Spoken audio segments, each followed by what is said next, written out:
తుంగతుర్తి నియోజకవర్గం మోత్కూరు ఎన్నికల ప్రచార ర్యాలీలో కోమటిరెడ్డి వెంకటరెడ్డి మాట్లాడుతున్నారు. లైవ్ లో చూద్దాం.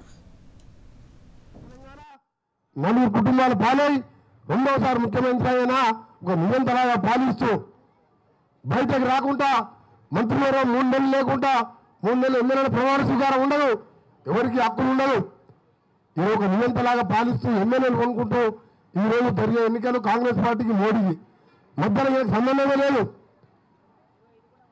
ఆయన మధ్యలో వచ్చిండు అలా కొడుకు బిడ్డ మాట్లాడుతుంది. మా నాయన 16 సీట్లు గెలిపిస్తే మా నాయన చక్రం తిప్పిస్తామని అక్కడ ఎంత ఆ అమరుల బాలాలు నేను వాళ్ళ ఆత్మ ఘోషిస్తుండే. ఆఖరికి 5 ఏళ్ళ అమరవీర స్థూపం కొట్టని దద్దమ్మ ముఖ్యమంత్రి ప్రధానమంత్రి అవుతారంట. సోదరులారా మీ అందరూ కూడా, ఎందుకంటే తెలంగాణ కోసం పోరాటం చేసే వ్యక్తిగా రైతులకు మద్దతు ధర విషయంలో ఎప్పుడన్నా 1000 రూపాయలు ఒడ్లకు బోనస్ ఇస్తామని ఆలోచించిందా? పేదవారికి ఉద్యోగులకు ఇచ్చి ఆలోచించిందా? 2 లక్షల ఖాళీలు ఉన్నాయి, అది ఏం ఆలోచించాడు? 100 సీట్లు కావాలి, 16 సీట్లు కావాలి, ప్రధానమంత్రి కావాలి మాట్లాడుతుంటాడు. 1000 కోట్ల ఇల్లు ఎందుకు కేసీఆర్ అంటే ఇది ధనిక రాష్ట్రం, నా ఇష్టం కట్టుకుంటా ఉంటాడు.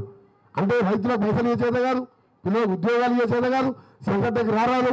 అందుకే మీ అందరి సోదరులారా, ఈరోజు ఈ ఎన్నిక మనం 16 కాంగ్రెస్ పార్టీ గెలిచి రాహుల్ గాంధీ ప్రధానమంత్రి అవుతాం.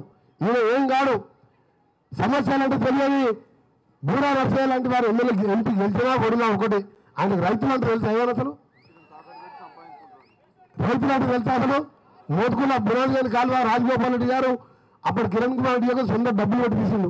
ఎప్పుడైనా కాలువలో గడ్డెక్కిందైనా అసలు రైతులు ఏం పండిస్తారో తెలుసా? మన తెలంగాణ కావాల్సినందుకు రైతుల సమస్యలు తెచ్చినవాడు, రైతుల కూడా పోరాటం చేసి 1000 కోట్ల ప్రాజెక్టు కట్టించిన నా కాన్సెన్స్లో వారు ఈరోజు. అందుకనే పదవి ఎప్పుడు కూడా ఒక బాధ్యతలాగా ఉండాలి తప్ప ఆయన ఏదో డాక్టర్గా వెళ్ళి హాస్పిటల్ సీఎం బిల్లు పని తెచ్చుకొని దొంగ బిల్లులు పెట్టుకొని సంపాదించుకోవడం కాదు. అందుకనే ఈరోజు సోనియా గాంధీ గారు ఆమె రుణం తీసుకోవాలి. తెలంగాణ